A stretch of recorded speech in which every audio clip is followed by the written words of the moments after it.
Dimitër Sheu, 39 vjeçari nga Tepelena, u arrestua nga njësia antidroge e Tiranës ndërsa përpiqej të sillte nga Tajlanda përmes një tranziti në Dubai një valixhe që përmbante kanabis sativa me nivel të lartë të HC-je. Gjatë marrjes në pyetje ai ka rrëfyer të gjithë itinerarin e udhëtimit për marrjen e valixhes, por nuk ka zbuluar identitetin e personave që e kishin porositur dhe financuar këtë veprim.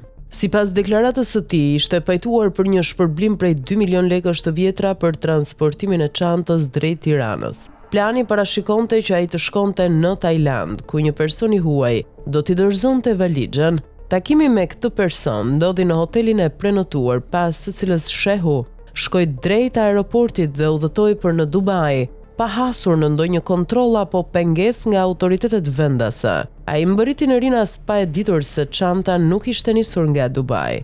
Në aeroport policia informoi se bagazhi ishte ndaluar nga autoritetet e Emirateve. Fillimisht ai u akuzua për tentativë trafiku të lëndëve narkotike, por pas mbërritjes së valixhes me drogë në Shqipëri, akuza ndaj tij u përditësua në trafik të mirëfillt narkotikësh.